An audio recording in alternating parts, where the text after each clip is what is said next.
we get a little peek under the hood as the inner political machinations of Alexandria are revealed, as well as the expansiveness of the Whispers camp. Plus, Rosita has a plethora of gentlemanly callers, and Daryl and Connie come up with an ironic plan to rescue Henry. Turnabout's fair play, right? It's The Walking Dead, Season 9, Episode 12. Guardians. Hey everyone, D here, and welcome to this week's review of The Walking Dead. So yes, of course, your spoilers shall be shambling slowly in your direction. Anyway, so this week, not a bad episode. It felt a little just boring, a little draggy. I mean, it's just, look, there's always the filler episodes. We all know this. We've had a good run. I thought we've had 3 good episodes, good real character-driven episodes. Very focused.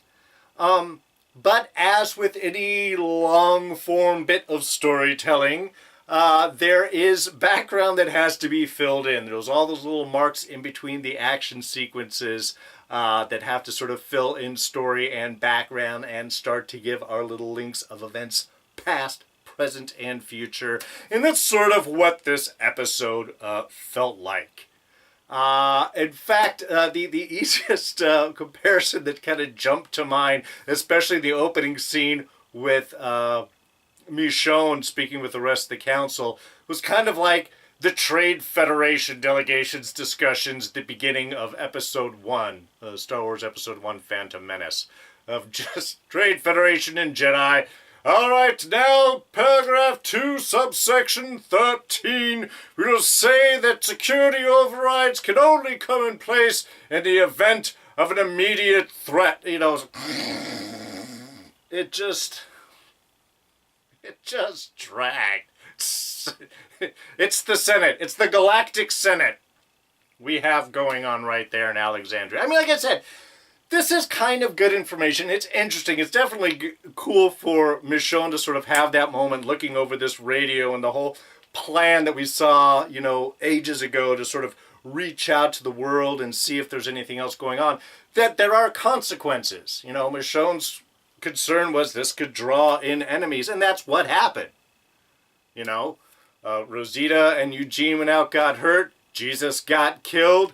It's drawn, you know, there are new enemies here. Now, whether or not the radio plant specifically brought the Whisperers, they're not technologically interactive, can we say. So I'm not sure if that's really a direct result of this whole, you know, radio outreach program. But it does sort of bring up an interesting point, an interesting concern. She does sort of, you know, lay out that, yeah, my concerns about threats, it's exactly what we're talking about. And even Aaron pops up and says, yeah, these are the enemies that Michonne was worried about would come.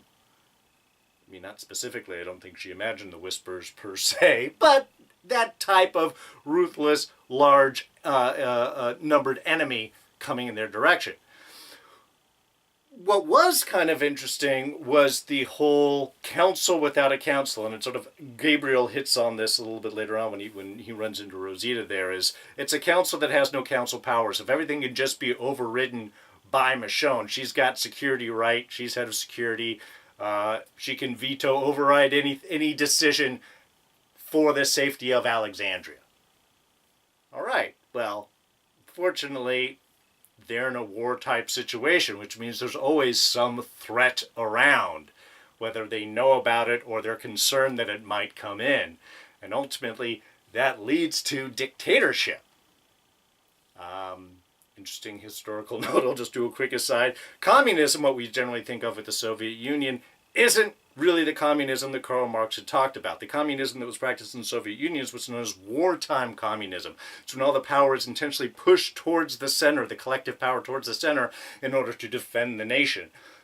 And that's only supposed to be an event of war, and then all the power sort of redistributes afterwards. Problem with that is once you concentrate power, it's not easily relinquished. And this is sort of exactly the same type of situation, is the power has gone to Michonne to protect Alexandria, but unfortunately at this point, you're always under threat, whether actual or perceived, and therefore the power just tends to reside strictly in Michonne to represent Alexandria, even in the discussion of the fair, which kind of goes direct contrary to what the council was talking about. So yes, well, in many ways, the whole discussion was a little bit boring. It does give us some insight and set things up for what became a very interesting encounter between Negan and Michonne, I think. Just great verbal sparring back and forth there, I thought was really nice. But I think Negan had a point there, is he is an ex-leader. He did realize that it's better to be here and help. I did love that little back and forth where Negan's trying to be tough and be like, see, I was in your place and I could have killed you and bashed in a bunch of heads, but I didn't. And Michonne's like, yeah, because you would have died, so I think you tried your chances out there and it didn't work out, so you came crawling back to us. Isn't that right? Which kind of is. So I love that little back and forth. I love the energy on that. But I think Negan is setting himself for that king advisor position. I mean, yes, an ex-leader, I think he would be a great sounding board. And if he has changed, which it seems that he has, Judith certainly believes that he has, I think it could be a very good sounding board, a bit of advice in a way of dealing with larger groups, especially under rough circumstances, which Negan is kind of used to. The downside, of course, is you have the whole, ill advisor whispering into the king's ear. Was it in Two Towers, Grey Worm, if I'm right. God, it's been a while since I've seen that movie or read the books. But again, the evil whisper into the king's ear, the sounding board, who was giving bad advice and steering the good leader into the bad direction. I think that's sort of what Michonne is pushing up against, because she knows what he has done. And she tells Judith later on, he's killed people that I cared about. Yes, he has. Personally. Not only just ordering about it, but personally with Lucille. So I think we're getting into an interesting direction, but I think that conversation with Judith later on really is what sort of snaps Michonne back into it. Yeah, definitely. Sick burn of the week goes to Judith. People don't really change. You did. Oh, you just felt that impact on Michonne right there. Go to your room. Why? That was sort of perfect. She's like, what? I'm just speaking clearly. It's a great thing about kids, man. They don't need to hide anything. They can just say it straight. Because I need a minute. That slam into the face has got to now sort of reorient my thinking. So it's, again, we're moving in this. I love the fact that she does turn around and okay. And Aaron was concerned, even though Michonne is saying, okay, changed her mind on the fair, let's send someone out if the council wishes to. I do appreciate Aaron's concern right there, because he did lose Jesus. He did lose a friend. He does trust Michonne and her judgment. He wasn't lying about that. He wasn't, stepping forward just for her benefit. So the fact that there is still a level of concern there, I think, is important. Strangely enough, what I was kind of thinking when she was like, they were asking, it's going to be dangerous, how are we going to do it? We'll have to take those chances. I was almost expecting Michonne there to say, we can send Negan out to protect him. He wants to, let him earn his keep. We'll send out, he could be sacrificed if something lost with him. Great. We'll send him out. He can protect the traitors and everything. Except I don't think that would really work well. I mean, again, it was there for a moment. I thought that might have been said. But could you imagine Negan just showing up and from the hilltop in the kingdom like, hey, we got some vegetables to trade? Yeah, I don't think he would last long at all. He'd just and be gone with Negan. I gotta say, I really liked that scene between Eugene and Gabriel. It was totally weird, but cool in its, Eugene oddness, I guess, really was sort of centered around. Because that's not expected. I was really curious where Eugene was coming up with these charts and plans and matrices and all of these things to try and talk to Gabriel at this point. It ends up that he's laying out the reasons for Gabriel to stay with Rosita. It was sweet. Because we have seen how much Eugene has sort of fallen for Rosita, and says so in the midst of this sequence here. But it was sweet. It was cool for Eugene to step up and talk about how Gabriel has been there, has been a straight shooter, has supported Eugene even when Eugene didn't believe in himself.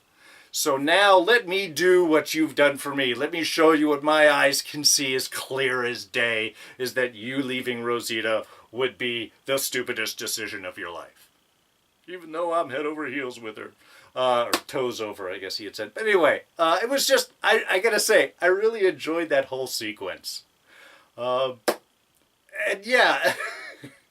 Not that Rosita has this plethora of gentlemanly callers. I have to I really do appreciate it's handled. It's just so odd the way they're setting things up, especially the scene that at the end when Gabriel obviously has his sort of rethinking and he goes up to the house where Rosita and Sadiq are sitting, and Sadiq comes down the steps, and it's almost like it started to feel like the passing of the Rosita.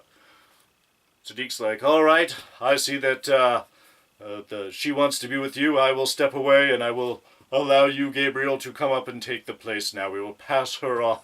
It started to feel like that. And then when Sadiq went up the steps, it was more like, or is Gabriel joining the household? Is that how this is going to work? Sadiq will be there to help raise the kid and Gabriel will be there with Rosita, or it's going to be a whole... I don't know, new future, fine with all of it. Just a really interesting setup going on there. And yeah, did feel for Eugene a little bit as he's watching this whole scene go and know that, well, regardless of all of this, he's certainly not going to be part of Rosita's close-knit community right there. So, friends, yeah, but the love will not be requited. It's sad for him, but also, I mean, really, thumbs up to Eugene for pointing Father Gabriel in the right direction. Just very noble. Oh, and also before I end this section here, is it just me or is Eugene looking a little svelty? He's definitely trimmed down a little bit. I mean, still a little bulky, but he's looking like he could almost take some people on there. I'm really impressed with that. Was not expecting a svelte Eugene. But of course, not all of the action was happening there in Alexandria. We did get a little bit more of the Whisperers, a little more insight there, a little more into the relationship between Alpha and Lydia. And its abusive nature very, very clearly set up from the get-go. I have to say, I really, in a way, sort of appreciated the whole interrogation of Lydia as the Whispers are slowly moving. It's all this very quiet. In fact, that was the one interesting thing with most of the Whispers sequence, how everything really was kept at that very small, even level. Even the emotional stuff, everything was kept very quiet for the most part, which was interesting. Yeah, and I guess the whole philosophy of moving with the Whisperers is really just whispering, really, and slow movement. That really seems to be the key to survive there amongst the dead. There used to be, of course, you had to cover yourself up with the guts of the dead to hide your human sweat and smells and all of that. Now, one, if the Whisperers, if that group isn't really changing their clothes, I guess they just smell as stinky as the dead do at a point, and maybe they get some guts and stuff on. But also I'm wondering if this far along in the apocalypse is maybe just walkers don't smell as well. I mean, don't have a sense of smell. They probably still stink. But maybe not. Maybe they're kind of dried out after all of the time. perhaps it depends on their freshness, but I would just wonder, sort of, as time has gone by and they've sort of gotten desiccated and everything, you know, their eyesight's probably a little lost, their hearing might be a little bit. That's why they move more in herds, opposed to by themselves, and don't respond unless, you know, a very strong stimulus affects them. But I would just wonder, as if does their sense of smell, just the sweat off of the whispers, because they've got a dead mask on, but everything else in them is just normal human, right?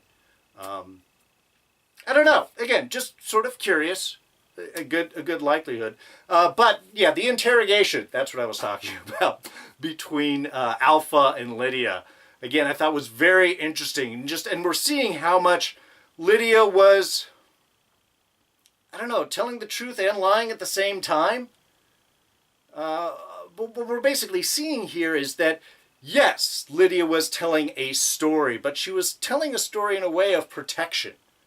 Sort of just I find that she was a lot more legitimate as we went along through all of this. Is that if she was lying, if she was being untruth, it was really just more to protect Hilltop and or her mom, and sort of keep them from interacting. The one thing she did say that she was telling the truth about was, don't mess with my mom. But yeah, she did lie about the numbers. She was protecting her mom and that group. On the other hand, I think she was lying to her mom about how much of a connection she did sort of take to Hilltop and the people there. And I think that's really, especially later on when Alpha had brought up animals. You know why I like animals? Because they don't lie. You lied, but you had to lie. You know, again, sort of playing that. And that really was reminiscent of a lot of Alpha's movement, too. That was one thing that was really cool, both in this and the challenge scene, is how Alpha moves. It is very animalistic and snake and kind of like led with the head there and all very, everything's just looking for multiple angles and deceptive and coming off from the side. Just kept a nice creep factor to it. But yeah, the definite, like I said, the abusiveness of the relationship, I think, was very clear. So we could really start to pity Lydia as she returns back into the group, that, man, this is a horrible situation for her to be in, and a horrible group of people. Especially when we got to the actual full-on camp. And one, we saw how big it is and how vast, but the actual numbers for the Whisperers are huge. But also, they're all animalistic. They're all like living close to the ground and pulling things out and with the masks on. I mean, it was just, they've got nothing. They're literally living hand to mouth, moving along with the dead. Which is no wonder they can't even believe in the concept of a larger civilization. Like Hilltop and such, the world's falling down, we just have to live in this world. Really completely does feel that way. Now, one of the things that Lydia wasn't lying about to Daryl and Henry and everyone was the fact that Alpha shouldn't have come back for her. They usually, when someone falls to the side, they are left behind. And the fact that Alpha did come back for Lydia, very different, very surprising, and of course causes a little bit of conflict in the Whisperers, which gets us to our whole challenge scene, which again, the fact that even amongst the arguments there, nothing ever rose really above just a regular speaking voice. I mean, I think that was like yelling, like a regular speaking voice. Everything else was very calm and very measured and very low level, I thought. You know, kind of kept that energy really tense and tight. And this, in a way, was kind of a cool sequence. It's a challenge. We're seeing how Alpha was responding. The only downside is that not trusting Alpha, kind of seeing that abusive relationship, I didn't trust that this would be a straight-off fight at any point. I was constantly expecting that side move, that surprise, that stab in the back.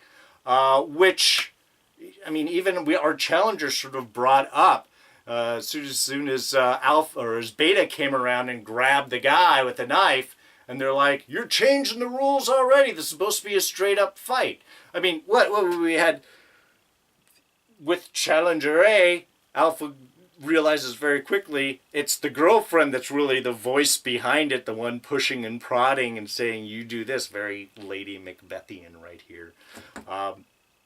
So automatically, even amongst that direct challenge, I challenge you, she's like, no, it's this girl who challenges. Again, changing direction. Because of that, I didn't get the same level of tension. I was expecting some surprise death at any moment. The garrote was cool. The bracelets and garrote and pulling off and taking the head off. That was definitely cool looking. Don't get me wrong. But I just was waiting for that to happen any moment. Even the stab to the stomach for the boyfriend there. I knew he wasn't going to live through this. Alpha wasn't just going to give her the head and say, okay, this is a token, remember me, bye. Remember not to challenge me. The fact that she ends up stabbing him, crying as tears are weakness. I make these people strong. Weakness will get you killed. It's the constant reinforcement in that scene. So her dying, both of them dying didn't really surprise me. The fact that it would get turned around. It's just, they had projected that she is a sneaky person. And like I said, even her movement, always that kind of twisty and close and intimidation, was constantly expecting that she's going to slip a knife or do something like that. So while it was a cool scene, I have to say that personally, the tension that it should have brought up just wasn't there because I was expecting it, the way everything was presented. We did get a nice shot, obviously, that she protects everyone, that she's got a huge group. They follow her willingly. They follow her. They've put her up into the lead. Everyone's free to challenge.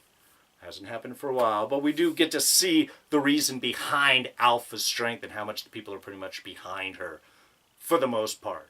But also, she will change the rules. Is it for the intelligence? Maybe. Maybe it's also for her daughter, but she can't seem to show that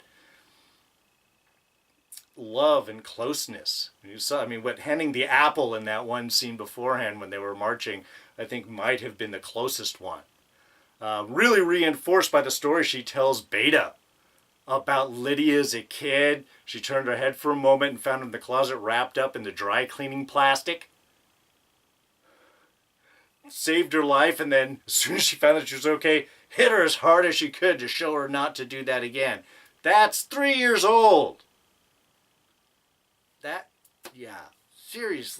Seriously abusive relationship. And Lydia may not have to be there for that much longer, luckily. Thankfully.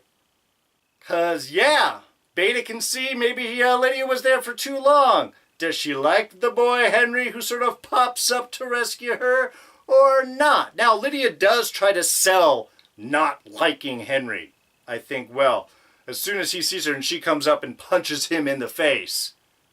And he's stupid. I had to play that I, was afraid and in need of help, and I guess he bought it a little bit more than I needed to sell. She's trying to protect Henry, and I think this is where we actually see that she does have that bit of humanity. She does have that difference between her and her mother. Because even though she is lashing out at Henry, it's just to cover up the fact that she likes him.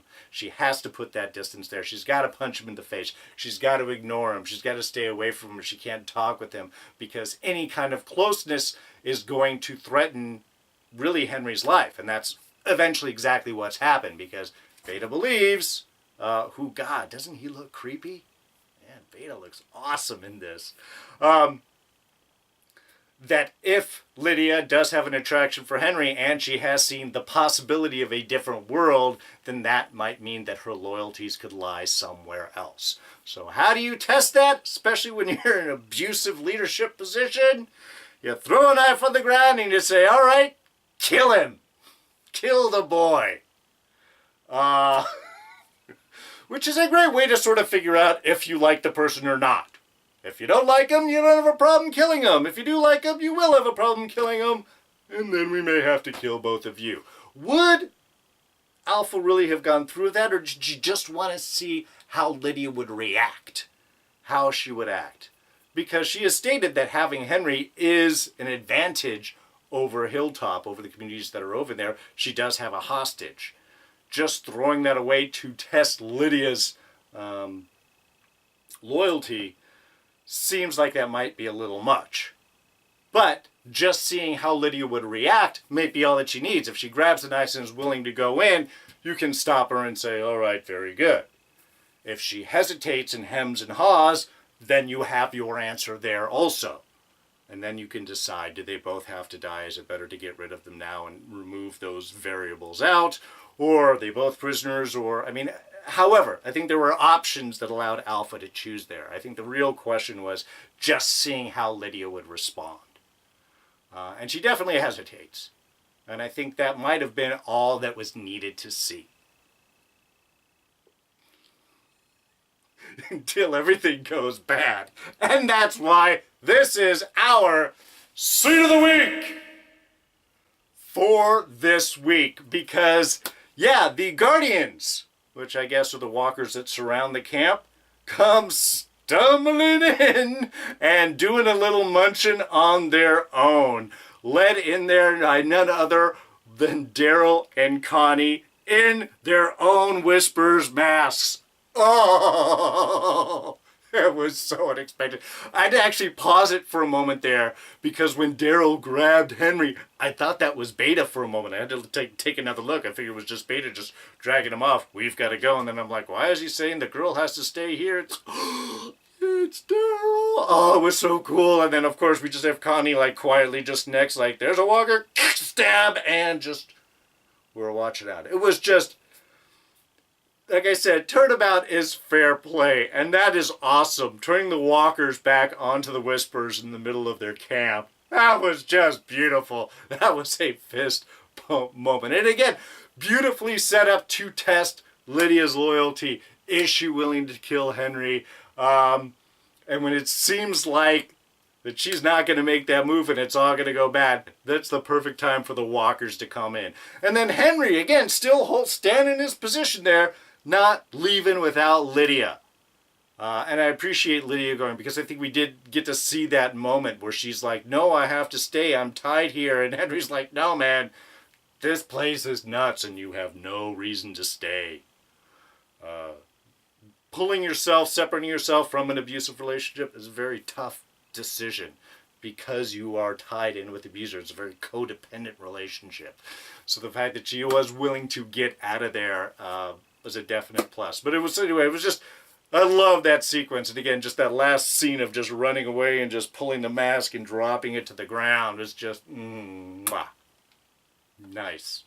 That's why it's our Scene of the Week. Oh, and also almost forgot, just the back and forth between Alpha and Lydia right before all that went down, where she was pushing, don't be weak, don't be like your father, you know how he died. And Lydia's like, yes, I know how he died. I mean, that was, again, just daggers right back to Mom. Really curious where things were going to go from there. Oh, and one question, and I'm sure we're going to get into this when we hear what the whole backstory of the giant event was that happened ages ago, but, how is it that Alexandria is doing so much better than the Kingdom in regards to survival? I mean, the Kingdom was a giant farming community. They were established for farming long before Alexandria, which was still dealing with their solar panels and stored food and all stuff like that. So, just sort of curious, what is it that happened with the Kingdom that it has fallen so far while Alexandria has been able to survive? It can't be just security reasons. Something else must have happened. Just curious what that is. Alright, I've been rambling long enough. I think we'll go ahead and wrap this up. So yeah, looks like next week we are heading back into action territory. Alpha's going to be looking for a little bit of revenge, and I'm really curious how Negan is going to play out in Alexandria's needs coming up. Because, I mean, really, you're going to need a fighter, and Negan is definitely one willing to fight and knows how bad people think. If you're up against bad guys, sometimes you want someone like that on your side. So, hopefully, less talking next week, more action, more just quick movement. Hopefully all these Trade Federation talks are over. So, that will wrap us up for tonight. Thank you so much for joining me with this review, and as always, if you enjoyed the review, go ahead and hit that like button. Leave your thoughts and ideas right down in the section below. You always catch me on Twitter and Instagram. I am at Darren Jakes. You hit this button to subscribe, and we throw a couple other videos right here that you can check out. And that's it. So, thanks so much for joining me. I'm D, and I'm out of here. Catch you guys next time. Bye-bye.